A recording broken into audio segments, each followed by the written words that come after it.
Petri Wine brings you Basil Rathbone and the New Adventures of Sherlock Holmes.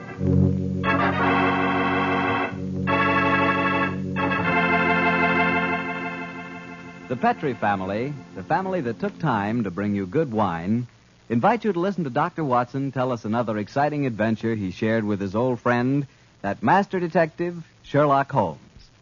And say, if you'd like to try a new adventure in good eating, will you just make sure that your dinner tomorrow night includes a bottle of Petri California Burgundy. Petri Burgundy is the ideal wine with any kind of meat or meat dish. A Petri Burgundy is a hearty red wine, just as rich in flavor as it is in color. It's the perfect companion to a thick, juicy steak or a piping hot pot roast or a good hamburger. You know that Petri Burgundy has a happy faculty of turning a simple meal like, say, a hamburger sandwich into a feast. Believe me, here is a wine that's clear, fragrant, and delicious. A wine that you can serve to your friends proudly. Petri Burgundy. Remember, the name Petri is the proudest name in the history of America's wines.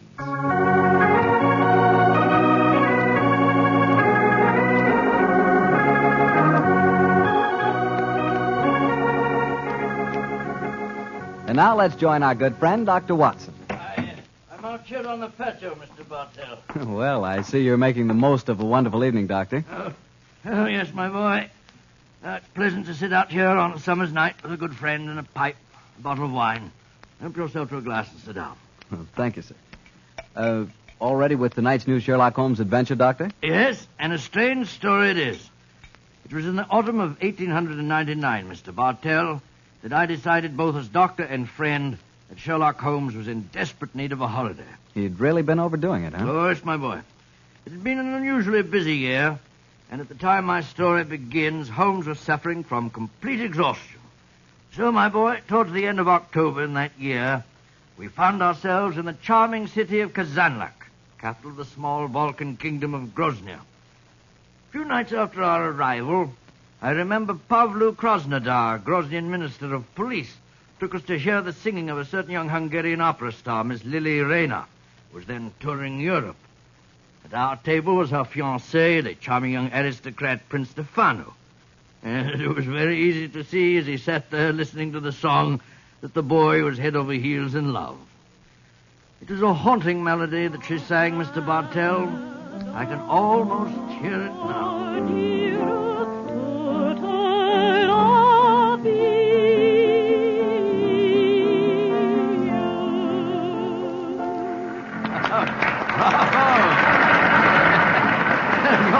You're a very lucky man, Prince Stefano.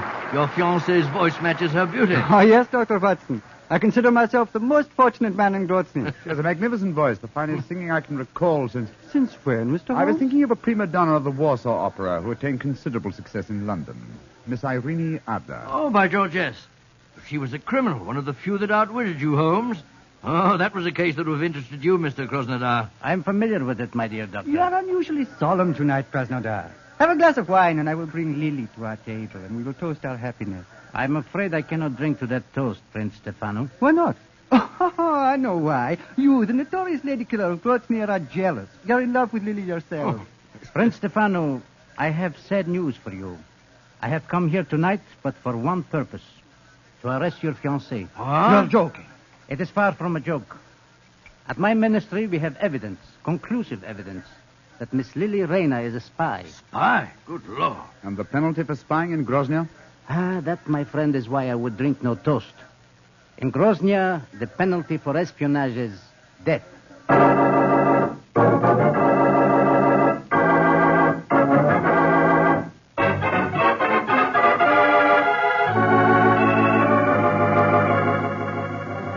Yes, I know, but Holmes, you must do something to save that girl. You can't just turn in for the night without trying to help her in some way. They might shoot her in the morning. Krasnodar's no fool. Since he's made the arrest, obviously he has a watertight case against the girl. I suppose so. One last pipe. You know, Holmes, I couldn't understand her fiancé's behavior. He didn't do a thing. Just stood there and let Krasnodar arrest the girl. What could he have done? Krasnodar is commissioner of police. There was no point in arguing with him until the evidence had been examined. I imagine the prince will try and pull some political strings. After all, Grozny... Come in. Come in. Oh, who's this now? Oh, you wish to speak to me? Mr. Sherlock Holmes, I've come to talk to you about my baby. My name is Martha Greggett. Your baby? Mr. Holmes doesn't... Oh, my baby, she is 20 years old, and she is flaxen-haired and beautiful. Oh, that's an entirely different matter. We'll be delighted to help you. Delighted. Sit down, won't you? On whose behalf have you come to me? Poor Lily Rayner. Lily Rayner? Well, that's the girl who's arrested tonight. I am only her dresser. And yet I'm Martha Greggett. I'm her mother and father. I have toured Europe with her ever since she left Vienna. She sent you to me tonight, I suppose. Yes, Mr. Holmes.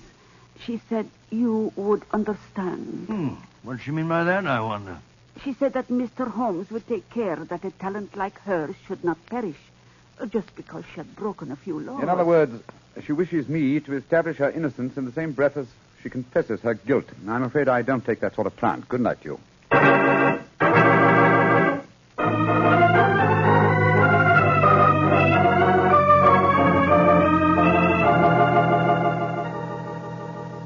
Mr. Holmes, Dr. Watson, Krasnodar? I am glad that you came to my office this morning. I can show you the proof of Miss Lily Rayner's guilt.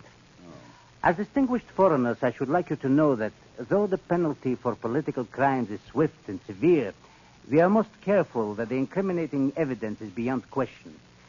You see these letters? Yeah. We found them sewed into the bodies of their gowns. Oh, good gracious me. They're a series of highly dangerous letters from Joseph, the leader of the Revolutionary Party with whom she is obviously hand in glove. Here, you may examine them if you wish. Say, it looks like Greek to me. My knowledge of the Groznian language is far from perfect, but these letters certainly seem to incriminate their owner beyond doubt. You will observe that the letters have followed her to each of the cities in which she has been singing. All of them ask questions as to the military garrisons and the chances of a successful revolution. She has been a dangerous spy. Yes, I can see that, sir. But even so, isn't the death penalty excessively severe, particularly for a woman? Dr. Watson, the Balkan states are a hotbed of European intrigue. Our penalties must be severe, and we cannot make concessions to the sex of a culprit. This man Joseph, the writer of these letters, have you been able to find any trace of him? None. If only we could. But we have never even seen the man. However, we are fortunate to trap his assistant and apparently the lady of his choice. Lady of his choice, but she was engaged to Prince Stefano. Undoubtedly a blind. In her home, we found an unsigned love letter in English. It was in the same handwriting as these letters from Joseph. Are you satisfied, Watson? Well, I suppose. Obviously, she's guilty. Well, there's no place for me in this affair, particularly when you consider that she made a virtual confession in sending her dresser to me last night. I suppose you're right, but just the same. If you want to trap this man Josip, I should think you'd be wiser to hold the girl as a hostage. It might bring him on the scene if he's afraid she'll talk. If you hang her, you'll never find him. Dr. Watson, in my country we found that prompt justice gets the best results.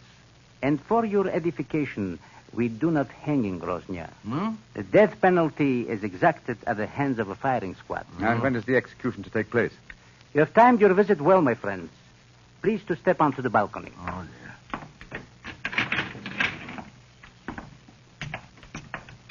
I think that answers your question, Mr. Holmes. Great Scott. Against the wall, blindfolded, with a firing squad before her. It's Lily Rayner. Groznian justice indeed moves swiftly, Mr. Krasnodar. It has to, my friend. Capitano! Hospritov! Oh, great heavens, I can't watch this. I don't care what she's done. I don't want to see it. Up! Two! First! Up! Up! She's crumbled to the ground. Poor little thing. What an artist. Hard to see a woman executed even if she is a spy. May all traitors to Grozny die as swiftly. Oh, but what a loss. Her beautiful voice. Yes, her beautiful voice. Shall we go in, gentlemen?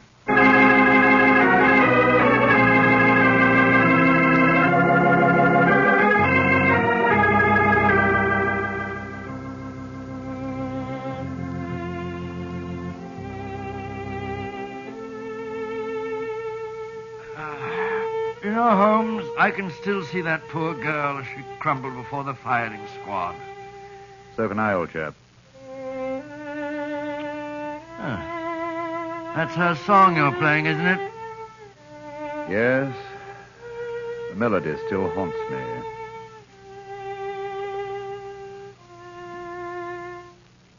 You blame me, don't you? Blame you for what? For not preventing her death. Oh, of course I don't blame you, Holmes.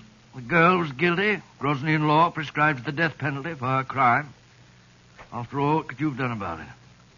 Nothing. Absolutely nothing. And yet... And yet what? I wonder if she was right. I wonder if artistry such as hers isn't of greater value to humanity than spying in any cause. It's not much good worrying about that now, is it? The girl's dead and buried.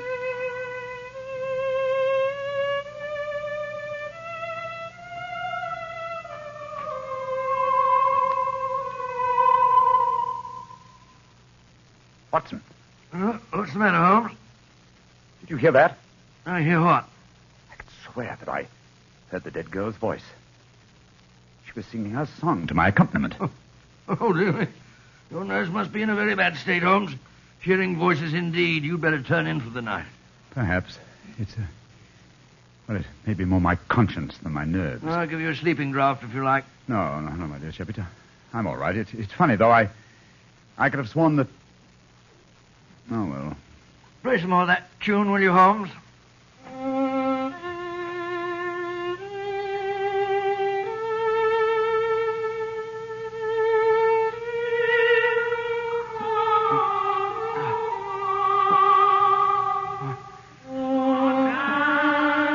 Great heavens!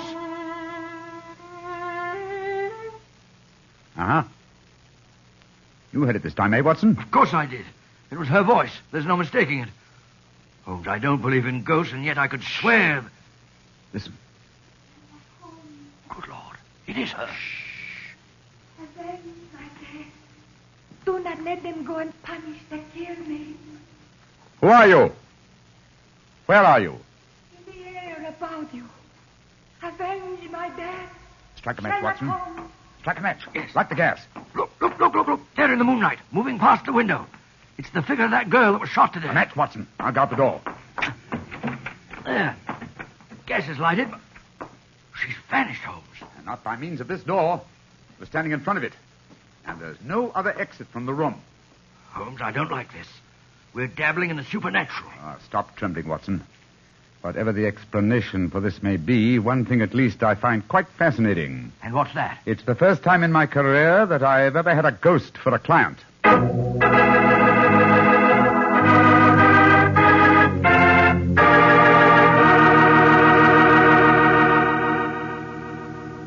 Dr. Watson will tell us the rest of his story in just a second, so I'm just going to tell you about a wine that adds the perfect finishing touch to a good meal.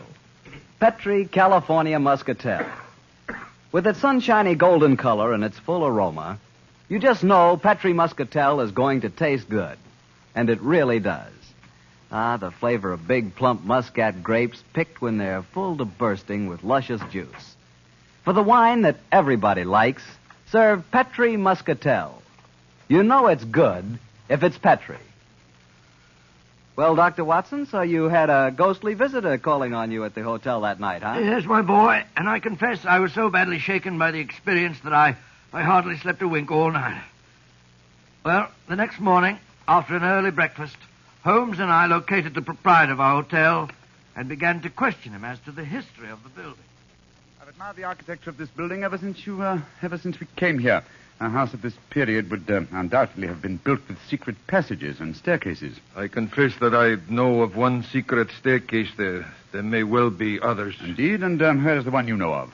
Do you wish to explore it, gentlemen? Oh, very much. My friend and I are most interested in such things. Follow me, please. These stairs lead to our wine cellars. Thousands of feet have tramped up and down these steps. Only a select few know that behind this tapestry here... behind this tapestry, gentlemen, is apparently a solid wall. But the wall is not solid. You have a match, perhaps. Oh, yes, of course. Here you are. We keep a candle here in this niche for just such an occasion as this. So, Please hold back tapestry, sir. Oh, I've got it. Thank you. Now, let me see. 1, 2, 3, 4. The fourth brick up from the stair. I press it so, and... Look, Holmes. Great Scott, a section of the wall swinging out. It's closing a stairway behind it. Ingenious. There, gentlemen. Allow me to give you the candle. But aren't you going to lead the way? No, sir. I'm not going to lead the way, thank you. I have owned this hotel for 32 years, and yet I have never explored this stairway. Why, sir? Is it reputed to be haunted? Yes, it is supposed to be haunted. The candle, gentlemen. Thank you. Yes, I'm much obliged to you. Come on, Watson. I shall wait here. I don't think I care for this, Holmes. Frightfully dark in here. It's damp and mouldy, too. Look, Watson. Look here. Where? This landing. Landing? Nothing but dust and cobweb. Closer, old chap. There's the faint imprint of a woman's heel here. Huh. Oh, by George, yes. Shoes that have gone both up and down these stairs in the last 24 hours. Exactly. And there's a reverse print over here. This, my dear chap, I think accounts for the appearance and disappearance of our visitor last night. Yes, but Holmes, it was the singer, Lily Rayner. Yet we saw her shot yesterday morning. Rubbish, Watson, rubbish. What have we to do with walking corpses? Come on, old fellow. Let's see where this stairway leads us to. I know, but then what did we see if we didn't see a ghost last night? That, my dear chap, is what we have to find out. Wait a minute. Staircase ends here. That's strange. Yes, and against a blank wall. That doesn't make sense. And yet the entrance to this stairway was an apparent blank wall, too, remember? Let's see if the same formula will do the same trick here. What was it? Oh, yes. 1, 2, 3, 4. 4 bricks up from the step. I press so and... Open sesame. The wall swinging back again. What do we see? Another tapestry. A tapestry that seems very familiar. Well, I should say so. This hidden door leads into your very own bedroom. Exactly, my dear chap. Now we know beyond doubt how the apparent ghost made her appearance last night. Don't you suppose it must have been someone impersonating the dead girl? That, my dear fellow, is a question that can only be answered by calling on her fiancé, Prince Stefano. Let's go over and see him at once, shall we?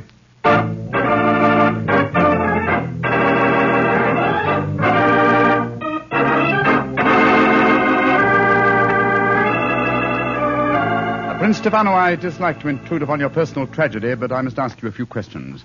Ask your questions. Did your fiancée have a sister who may have resembled her? No. She had no living relatives at all, Mr. Holmes. Well, tell me this. Who inherits her estate, sir? Her dresser. A faithful old woman by the name of Martha Greggert, who looked after her for some years. I see. Did Miss Rayner have an understudy? As a singer, she could have no understudy. She was irreplaceable. You say as a singer. Was she also an actress? Oh, but yes, Mr. Holmes. Oh, really? How very unusual for an opera singer. Quiet, Watson, please. The first time I saw her was in Tosca. She was not another baronet, but her performance was a very promising one, considering her age. In my country, of course, she was not able to appear in anything but opera because she could not speak Russian. She didn't speak Russian.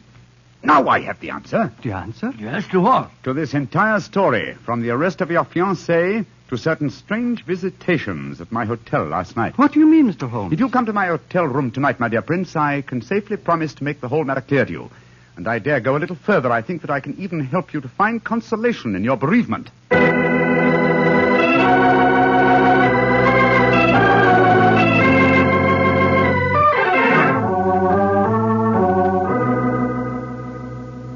Ladies and gentlemen, I can see that you wonder why Dr. Watson and I have asked you to come here to our hotel tonight. As Minister of Police, I should be stupid if I did not realize that since your other two guests are the Prince Stefano and Martha Greggert, the dead girl's dresser, that this meeting has some bearing on the execution of Miss Lily Rayner. I should prefer to say her murder. Ladies and gentlemen, if you please, I should like to make my own position in this matter quite clear. 2 nights ago, you, Martha, came to me on behalf of Miss Lily Rayner to solicit my aid. I, convinced that she was guilty, refused that aid. Yesterday morning, she died before a firing squad. Last night, her ghost appeared to me here in this room and asked me to avenge her death. Her ghost? What nonsense are you talking? It would be no surprise to me if her poor murdered soul came back from the grave to ask for justice, sir. I saw her, my good woman, almost as clearly as I see you all now. I agree with Krasnodar. To talk of ghosts is beyond belief. Please let me finish. When I had this this visitation last night, I decided to investigate the case thoroughly. I did so today, and I can assure you that Miss Rayner paid for a crime she did not commit. What grounds do you have for saying that, Mr. Holmes? The letters that were supposedly written to her were in the Grosnian language, and yet today Prince Stefano informed me that she could not appear in the theater here because she did not speak the language. But those letters were sewed into her bodice, Holmes. That's true, my dear fellow. And who was the only person who had the opportunity to do that?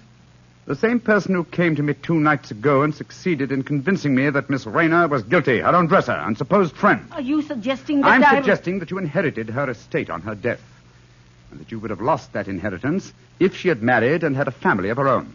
What do you have to say in answer to that, Martha? That I am among madmen. This talk of ghosts proves it. Very well, then. Let the ghosts support my theories. Hand me the violin, will you, Watson, old fellow? Oh, yes, of course. Thank you. And now, turn down the gas light. Right you are. That's it. And listen.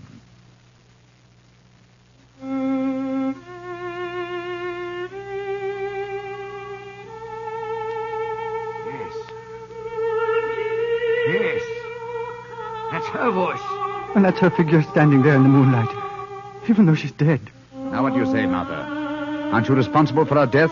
If her ghost can sing, I'm sure it can also talk. I did do it. The letters belong to me. I sacrificed my own baby for gold. May heaven have mercy on my soul. A confession in front of 4 witnesses. Why not take her away, Krasnodar? We'll testify later. I will. Come with me, Martha. I killed my own baby. I deserve to die.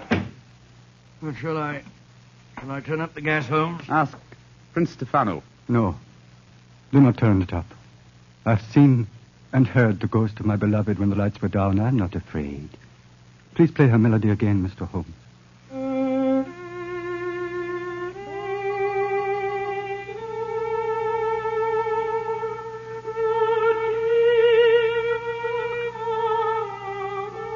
Aren't you afraid, Prince Stefano? Why should I be afraid? Lily, my beloved, your spirit I know can be no evil one. I love it as I loved you living. The pleasure of love lasts but an instant.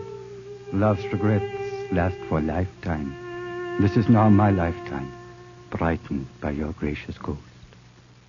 I'm sure this is a very touching scene, but it's getting dreadfully maudlin. All right, Miss Rayner. You may come from behind the tapestry now. Watson, old chap, turn up the gaslight. There's a good fellow. Right you are, Holmes. Prince Stefano, permit me to reintroduce you to your far-from ghostly fiancée, Miss Lily Rayner. Lily, my beloved, you're not dead. No, I am not dead. Though I cannot see how Sherlock Holmes fathomed my secret. And there, my dear young lady, you're in exactly the same boat as I am. Surely the answer is obvious. You gave me the key yourself, Prince Stefano. I did, but how, Mr. Holmes? When you informed me that Miss Rayner had once played the title role in Tosca. Tosca, what's that got to do with anything, Consider Holmes? the plot, Watson. A minister of police who is very susceptible to a lady's charms arranges a false execution.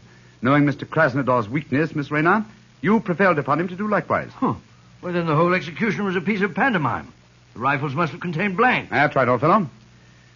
And what should have heightened my suspicion, Miss Rayner, was the fact that at the moment of your apparent death, Mr. Krasnodar quoted a line from Tosca. He said, "What an artist." I was not perceptive enough at the time to evaluate the remark correctly, I'm afraid. When the simulated execution took place, you were free, but assumed dead. But why should I indulge in such a trick, Mr. Holmes? You reasoned that had you come to me directly, I might easily have turned you over as a fugitive from justice. And when you decided to dramatize the situation and appear last night as an apparent ghost, you knew it would, well, at the very least, stimulate my curiosity.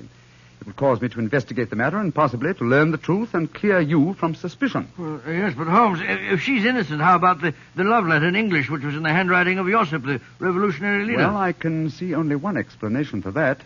You, Prince Stefano, are that mysterious revolutionary Josip. Stefano! Oh, no, that is not possible. Mr. Holmes, you're a visitor in my country. I do not suppose you will be staying here much longer. Stefano, all these months you deceived me. Silence, Lily. Gentlemen, I hope for your own sake you will not be staying here much longer. Oh. I've been threatened by far more imposing adversaries than you, Prince Stefano. I suggest that you leave my room. It's none of my business dabbling in Grosnian political affairs. Your secret is safe. In any case, I came to Grozny for a holiday. Goodbye. Goodbye, Mr. Holmes. On my soul, Holmes, If we were in London, you wouldn't behave in this offhand way. But we're in Grosvenor, old chap, aren't we? Hand me the violin, will you? All right, here you are. Thanks. You know, Watson, I've only had professional dealings with 2 singers in my life. The first was Irene Adler, and she fooled me, oh, so cleverly. And this singer tried to fool you and failed dismally. Seems to me the score's about even. No, old chap, no. This one was an amateur. Irene Adler will always be the woman. Ah, well, I think that's enough excitement for one day, don't you? After all, I am supposed to be taking a holiday.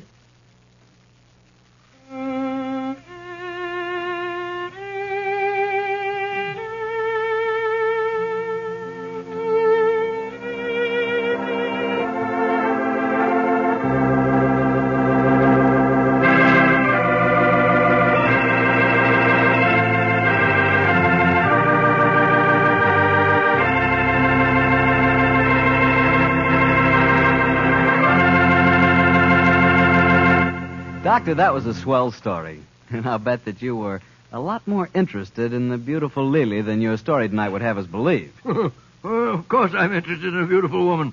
But then what man isn't? Check. But don't worry about me, Mr. Bartell. You know, being a family man, I just naturally associate a beautiful woman and home.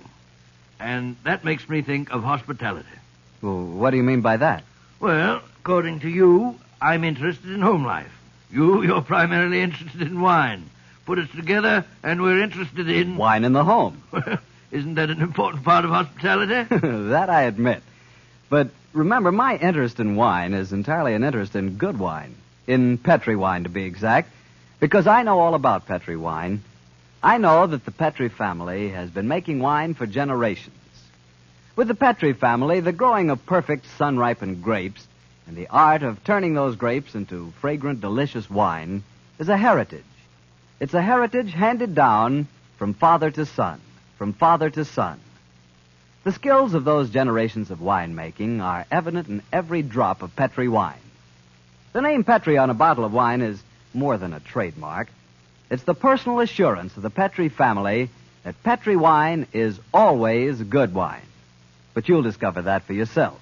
You'll learn that no matter what type wine you prefer, you'll like it better when it's a Petri wine. Because Petri took time to bring you good wine. Well, Dr. Watson, what new Sherlock Holmes adventure do you have lined up for us next week? Next week, Mr. Bartell, I'm going to tell you a most unusual story in which Sherlock Holmes crossed swords with a famous Frenchman and proved that although the English have been called a nation of shopkeepers, that a murder did not always prove to be a good bargain.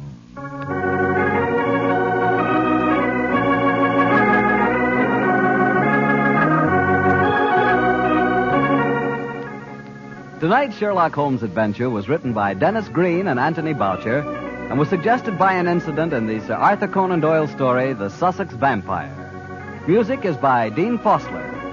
Mr. Rathbone appears through the courtesy of Metro Goldwyn Mayer, and tonight Dr. Watson was played by Mr. Joe Kearns, who substituted for Mr. Nigel Bruce. Mr. Bruce is scheduled to return to the program next week.